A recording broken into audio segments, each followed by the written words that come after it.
Muy buenas a todos, amigos musculosos, y bienvenidos un día más al podcast del Templo de la Hipertrofia, el mejor podcast en el que hablamos sobre temas relacionados con el entrenamiento y la hipertrofia muscular, ya lo sabéis. Seguimos con esta sección que se llama el consultorio de la hipertrofia, en la que respondo dudas que me dejáis en la página web, en el apartado de podcast, ¿vale? Vais ahí, dejáis la pregunta que queráis y en futuros episodios os la resuelvo encantadísimo de la vida. Así que bueno, vamos a comenzar con la primera pregunta en el día de hoy, que me escribe Bruno, que tiene 34 años y se considera, ¿vale?, que tiene un nivel avanzado, ¿vale? O sea que Bruno, entiendo que ya llevas bastante tiempo entrenando, haciendo las cosas muy bien para considerarte avanzado, ¿vale? Vamos a ver la pregunta. ¿Cuál es el impacto del estrés crónico sobre la ganancia de masa muscular? ¿Hay estrategias para mitigar sus efectos? Bueno, Bruno, te mando un fuerte abrazo y sí, afecta tremendamente, ¿vale? O sea, el estrés crónico es de las peores cosas que hay, digamos, a la hora de querer ganar masa muscular, ¿no? O sea, de hecho, tendríamos que intentar conseguir todo lo contrario, ¿no? Que es ese estado de paz, de calma, de tranquilidad, ¿no? Porque no es en sí, yo creo que tampoco lo sea a nivel fisiológico cómo actúa el estrés crónico en lo que son las adaptaciones que se van a generar de hipertrofia. Pero sí que el estrés crónico afecta a otras variables, eso sí que lo tengo clarísimo, que están directamente relacionadas con la ganancia de masa muscular, ¿vale?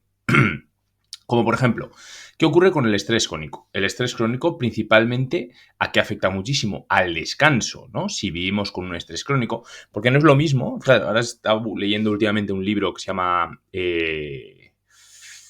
no me acuerdo, es de Marcos Vázquez, seguro que conocéis a Marcos Vázquez, y habla sobre cómo alargar un poco la vida, ¿no? O sea, qué herramientas podemos utilizar para vivir más.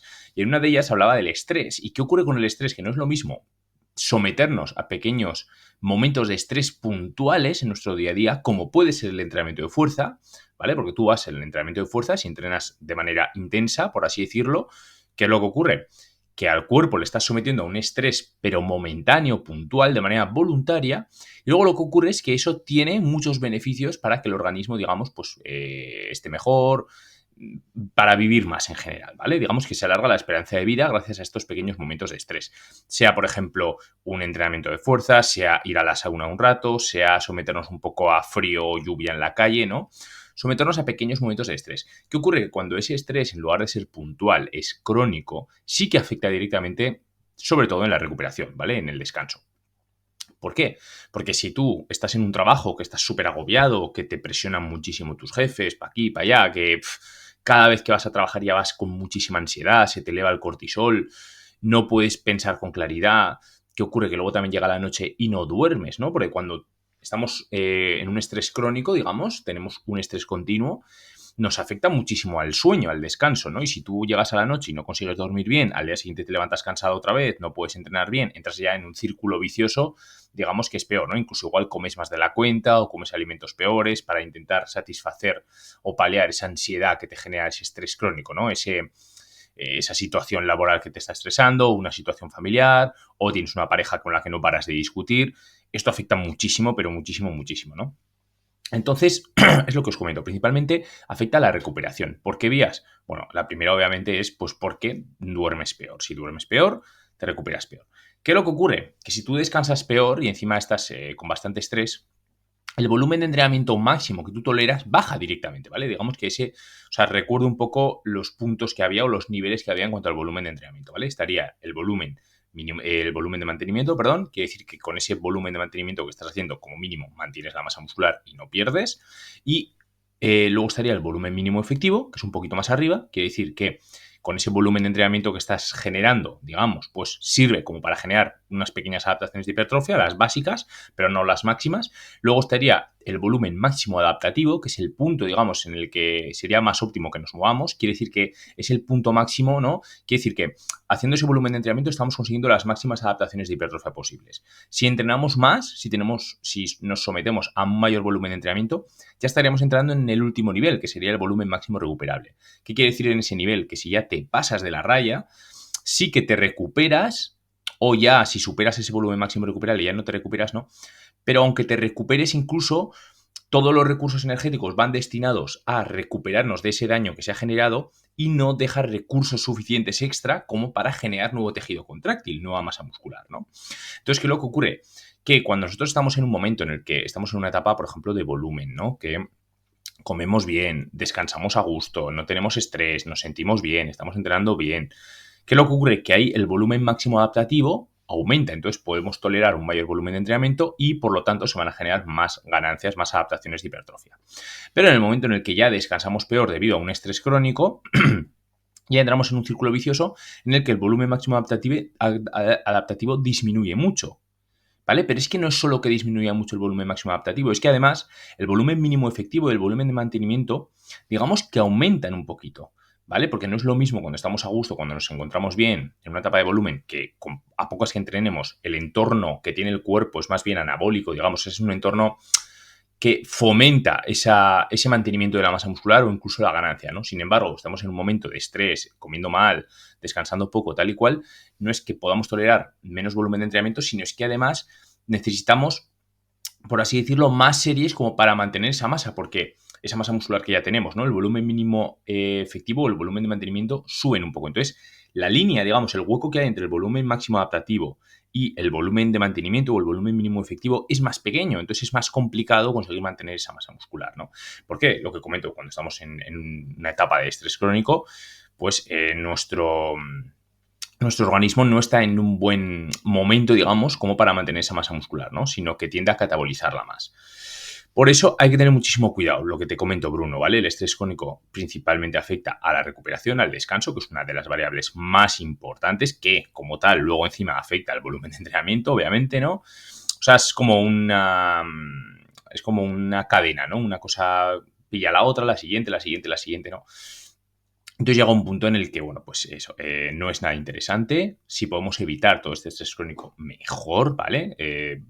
Sí, tenemos que intentar tener momentos de desconexión. Andar viene estupendamente, ¿vale? Ir a dar un paseo es de lo mejor que hay, lo digo por experiencia, también por libros que me he leído, que son muy interesantes. Viene genial, ¿no? Andar es como que desconectas un rato, se baja un poquito esos niveles de cortisol, problemas que a priori piensas que son problemas enormes, los relativizas y viene genial, ¿no? Y luego también meditar, suele ser muy buena. Yo he intentado alguna vez meditar alguna vez, pero tampoco me siento muy cómodo. Pero yo, por ejemplo, en vez de meditar, pues me gusta también leer libros, ¿no? Al final, la meditación es simplemente tener la capacidad, por así decirlo, así a grosso modo, ¿vale? No soy un experto en meditación, ni mucho menos, pero el objetivo es, digamos, centrarnos en un único pensamiento y que no nos afecten los demás pensamientos, ¿no? De esos pensamientos irracionales que nos vienen a la cabeza a sabotearnos un poco la cabeza. Pues al final, yo en vez de meditar y pensar en un único pensamiento, pues me leo un libro un buen rato y ya estoy solo pensando en ese libro, ¿no? Intento concentrarme en la lectura y no distraerme. Entonces, bueno, esas son las estrategias que a mí me van bien. Bruno, ¿vale? También intenta comer saludable, que es lo mejor, porque aunque cueste y estés en esa dinámica de comer mal, imagínate que te genera la ansiedad y el estar en un estrés crónico, si conseguimos revertir esa situación y poquito a poco incorporar buenos hábitos alimentarios, mejora todo muchísimo, ¿vale? Así que bueno, en definitiva sí que afecta muchísimo, pero muchísimo, muchísimo, muchísimo a las ganancias de masa muscular, ¿vale? Así que bueno, Bruno, espero haberte ayudado y pasamos con Mónica, que tiene 26 años y tiene un nivel intermedio, ¿vale? A ver, la pregunta que me hace, ¿es recomendable usar la frecuencia 2 o incluso 3 para grupos musculares rezagados, como los glúteos en mujeres? Bueno, Mónica, otro abrazo enorme para ti y a ver, sí y no, ¿vale? O sea, a ver, sí es más que sí que no, ¿vale? ¿Qué es lo que ocurre? Que el aumentar la frecuencia sí que puede ser una estrategia útil para desarrollar un grupo muscular que tengamos rezagado, ¿vale? Como pueden ser las mujeres, los glúteos que lo quieren desarrollar más. ¿Qué es lo que ocurre? Nosotros digamos que tenemos, a mí me gusta poner el ejemplo así, ¿vale? Imaginaos que tenemos una botella de agua entera, por así decirlo, está llena, ¿no? Entonces esa botella de agua entera, digamos que es el volumen total de entrenamiento que podemos tolerar. ¿Qué es lo que ocurre? Que nosotros repartimos esa botella de agua entera, ese volumen total que podemos generar en los entrenamientos durante la semana o durante el microciclo que tengamos, ¿vale? Estipulado en los días que sean, que no tiene por qué ser una semana, pueden ser 6, pueden ser 8, pueden ser 9, pueden ser 10, ¿vale? Repartimos ese volumen de entrenamiento en diferentes vasos, que cada vaso digamos que es un grupo muscular concreto. ¿Qué es lo que ocurre? Que podemos repartir todo por igual para tener un desarrollo muy similar en todos los grupos musculares, pero sí que es ideal o es interesante, encima cuanto más avanzados seamos, repartir un poquito más de agua en los grupos musculares que más queramos desarrollar. ¿Qué es lo que ocurre? Que muchas veces intentamos aumentar el volumen de entrenamiento más y más y más en todos los grupos musculares y llega un punto en el que no nos recuperamos y en lugar de progresar, todo lo contrario, ¿vale? Incluso tendemos a degradar esa proteína contráctil que tiene el músculo, ¿no? Perdemos masa muscular. ¿Qué es lo que ocurre? Si tú, por ejemplo, Mónica, dices, vale, quiero aumentar los glúteos, no es en sí que tú aumentes la frecuencia, ¿vale? es que aumentes la frecuencia con el objetivo final de aumentar el volumen de entrenamiento que le estás dedicando a tus glúteos, ¿vale? O otra persona a ese grupo muscular que quiera. ¿Qué es lo que ocurre? Que el problema que tiene la gente es, vale, quiero aumentar el volumen de entrenamiento en mis glúteos, pero es que encima no bajo el volumen de entrenamiento a los demás grupos musculares. ¿Qué ocurre? Grave error, porque caes otra vez en volumen recuperable, en el máximo volumen, digamos, en el volumen recuperable, en el máximo volumen recuperable o más arriba, ¿no? Entonces, no te está recuperando bien. ¿Qué es lo que ocurre? Si yo quiero destinar un mayor número de series de entrenamiento a un grupo muscular como puede ser el glúteo, tengo que intentar, si ya me encuentro en ese volumen máximo adaptativo, quitar parte del volumen de entrenamiento a otros grupos musculares, ¿entiendes? Eso es lo que no suele hacer la gente. Entonces, ¿qué es lo ideal? Pues que, por ejemplo, en según qué temporadas, ¿no? Por ejemplo, en una temporada en la que hacemos un volumen de 8 meses. Vale, pues en los 2 primeros meses tienes que ponerte como objetivo, venga, pues, por ejemplo, en un macrociclo. Venga, voy a destinar más volumen de entrenamiento a los glúteos porque quiero que se desarrollen mejor durante estos 2 meses. Bueno, pues ahí deberás quitar un poquito de volumen de entrenamiento a otros grupos musculares. Aunque, a ver, a lo mejor no estás entrenando en ese volumen máximo adaptativo, te encuentras entre un volumen mínimo efectivo y un volumen máximo adaptativo, aunque tú no lo sabías, y sí que puedes probar a meter primero más volumen de series solo a los glúteos, mantener los demás grupos musculares igual, y si te sigues recuperando bien de todos los grupos musculares y sigues progresando bien, señale que no estabas en ese volumen máximo adaptativo o cerca de ese volumen máximo recuperable, ¿vale? Pero lo que comento, aumentar la frecuencia es buena estrategia siempre y cuando aumentemos el volumen de entrenamiento, ¿vale? ¿Por qué? Porque obviamente si tú encima metes muchísimas series de entrenamiento a tus glúteos y únicamente los haces en una sesión, es factible que a partir de la sexta o octava serie que hagas para los glúteos, si vas a hacer, por ejemplo, 12 series o 16 series en total, pues obviamente ya las siguientes va a caer muchísimo el rendimiento. Y si cae el rendimiento en esa serie es mucho, es señal de que ya no se están reclutando ni estimulando tantas fibras musculares, ¿no? O sea, tú, por ejemplo, haces un ejercicio para glúteo, como puede ser un hip thrust, o como puede ser unas abducciones de glúteo, lo que sea. Si tú ves que la primera serie has movido X peso con X repeticiones y ves que a partir ya de la sexta serie, o sea, es normal que después de la primera, luego poco a poco vaya decayendo un poquito el rendimiento. Pero si decae un poco en las siguientes series, tampoco pasa nada. Simplemente señala eso de que se están estimulando menos fibras musculares. Pero si encima ya llega un punto en el que a partir de la sexta, séptima serie empieza a caer muchísimo el rendimiento y si al principio hacíamos, pues yo qué sé, con 80 kilos en un ejercicio o 12 repeticiones y ahora ya estamos haciendo con 60 kilos o con 65 kilos las 12 repeticiones y hemos tenido que bajar 20 kilos de los 80 que estábamos utilizando, que es un 25% si no me equivoco, ahí es señal de que se están estimulando un 25% menos de fibras, que sería interesante parar ese entrenamiento, esa estimulación de glúteo y pasar a otro grupo muscular que sí que vamos a poder entrenar correctamente, ¿vale? Porque muchas veces a partir de la sexta serie o de la quinta o de la séptima o lo que sea, cae mucho el rendimiento porque ya se ha generado demasiado daño en algunas fibras, ¿vale? Se ha generado demasiada fatiga local en el músculo, fatiga metabólica, fatiga periférica en las propias fibras y eso impide que se sigan reclutando correctamente tantas fibras, ¿vale? No es tanto en sí porque las reservas de glucógeno muscular en esa sesión ya se estén vaciando o porque se haya generado demasiada fatiga neural, porque al final de la fatiga neural entre series ya prácticamente nos vamos recuperando casi al completo, ¿vale? Se va arrastrando un poquito de fatiga neural, ¿vale? Me estoy metiendo ya en temas un poquito más avanzados, pero bueno, espero que lo entendáis, ¿vale? Durante la serie se genera durante la sesión se genera fatiga periférica, fatiga local se puede llamar, fatiga metabólica, como queráis, ¿vale? Eso quiere decir que se genera fatiga en las propias fibras, debido pues a los subproductos de desecho que se generan en las propias fibras que estamos entrenando, ¿no? En el grupo muscular. Se genera lactato, se generan iones de hidrógeno, estrés metabólico que afecta un poco esa fatiga y se genera daño en esas propias fibras. Esa fatiga que se va acumulando en el propio grupo muscular sí que afecta a que el rendimiento en ese mismo grupo muscular vaya decayendo. Pero luego también se genera fatiga neural entre series, que es fatiga del sistema nervioso central, pero que entre series, si dejamos unos minutillos, nos vamos recuperando. Entonces no afecta mucho a que podamos seguir entrenando correctamente ese grupo muscular. Y luego también estaría la fatiga general, digamos, que a mí me gusta llamarla fatiga sistémica, pero fatiga sistémica yo me refiero a que las reservas de glucógeno muscular en general se están agotando, ¿no? Poco a poco durante la sesión. ¿Qué es lo que ocurre? Que esa fatiga tampoco es tan grande como para no poder seguir entrenando, pero sí, o sea, digamos, no se han vaciado tanto las reservas de glucógeno muscular como para tener que parar el entrenamiento e irnos a casa, sino que podemos cambiar a otros ejercicios para entrenar otros grupos musculares y vamos a ver cómo podemos seguir entrenando correctamente con bastante buena intensidad. Sin embargo, en lo que es el glúteo, por ejemplo, si ya has hecho muchas series, ya llega un punto en el que lo has saturado demasiado por esa fatiga local, repito, por esa fatiga local, periférica, metabólica, se le llama, y no tanto por la fatiga neural o por la fatiga sistémica, me refiero yo, a nivel de glucógeno muscular y de falta de energía general, ¿vale?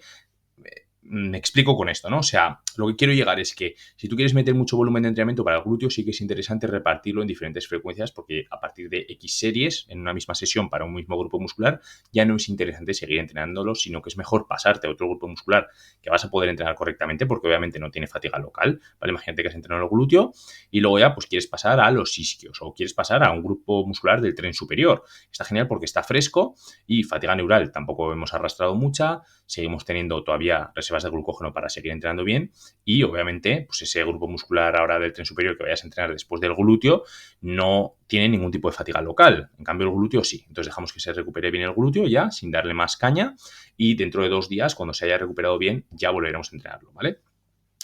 Entonces, en ese caso sí que es interesante repartir la frecuencia y hacer una frecuencia 2 o 3 para ese grupo muscular. Pero como consecuencia, o sea, digamos que el aumento de la frecuencia es una consecuencia del aumento del volumen de entrenamiento.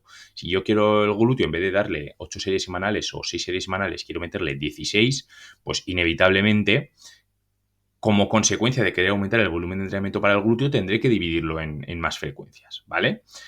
Me he explicado bien con esto, ha sido muy intenso. Esto podría dar para una clase, ¿eh? O sea, he tocado aquí temas avanzados, muy interesantes, pero es que son súper interesantes. Si tenéis cualquier duda, dejadmelo en los comentarios, ¿vale? Pero luego lo que te venía a decir también, Mónica, y ya con esto acabo el episodio de hoy que se me está alargando. No únicamente el objetivo es aumentar el volumen de entrenamiento y la frecuencia, que sí que es la mejor herramienta que hay para progresar más en ese grupo muscular, someterlo a mayor estrés, a una mayor carga de entrenamiento, sino que también es interesante entrenarlo al comienzo de la sesión, ¿vale? Esta es una estrategia también muy buena. Siempre que lo vayas a entrenar, si lo quieres mejorar mucho, ponlo al principio de la sesión. Y si ya combinas esas dos herramientas, como es la de más volumen de entrenamiento, más frecuencia, y también colocar esos ejercicios para ese glúteo, tú, por ejemplo, en tu caso, Mónica, al principio de la sesión, en lugar de más tarde de la sesión, por ejemplo, durante la mitad o al final de la sesión, más te va a mejorar, ¿vale? Y con eso ya te va a mejorar por narices. Y siempre, obviamente, vigila que te estés recuperando bien, que estés en una etapa de superávit calórico, vigila el rendimiento, que sí que vayas poquito a poco mejorando el rendimiento de los ejercicios que hagas para glúteo, todos estos aspectos, sobre todo que no llegues, porque claro, cuando tú aumentas también la frecuencia, ¿no? Una frecuencia 3, como mucho tienes un par de días o 3 para recuperarte entre sesiones para glúteo. Entonces, ¿qué ocurre? Asegúrate de que cuando llegues a esa siguiente sesión no tengas agujetas, no tengas molestias en el glúteo para garantizarte un poco que se haya disipado todo ese daño muscular y ya se han regenerado correctamente las fibras y se han generado pues esas nuevas fibras, ¿vale? Para el glúteo, ese nuevo tejido muscular. ¡Wow! ¡Qué pregunta, madre de Dios! Me he enrollado aquí mucho, pero estoy muy orgulloso, la verdad, de cómo ha quedado el episodio. Estoy seguro que el que le guste estos temas va a sacar mucho valor. Repito, si no entendéis alguna cosa, dejadlo en los comentarios y os lo responderé, ¿vale? Porque entiendo que hay temas que son complicados. Así que nada, damos por finalizado el episodio de hoy. Ya sabéis que si queréis empezar a aprender sobre entrenamiento y hipertrofia muscular, podéis descargaros el manual de entrenamiento para principiantes que tenéis en la descripción del episodio, ya sea si lo estáis viendo en YouTube, en Spotify, donde queráis, ¿vale? Vais ahí, descargáis con el enlace del manual y así vais a aprender un poquito las bases, que siempre viene bien. Y si os surge cualquier duda leyendo este manual o tenéis cualquier otro tipo de duda sobre hipertrofia muscular, entrenamiento y demás, podéis acceder también a la comunidad privada, al grupo privado del Templo de la Hipertrofia, que es un grupo privado de WhatsApp, cada vez somos más personas, en el que podéis dejar las preguntas que queráis, ya sea sobre el manual o sobre cualquier otra duda que tengáis, ya lo sabéis. Y rodearos de una comunidad que es una gozada, que son completos amantes del entrenamiento, ¿no? También tenéis el enlace para acceder en la descripción. Así que nada, si decidís entrar, pues os veré dentro y os daré la bienvenida. Así que nada, finalizamos el episodio de hoy. Os mando un fuerte abrazo a todos, que acabéis genial el día y nos escuchamos en futuros episodios del podcast del Templo de la Hipertrofia. Un abrazo, gente. Chao.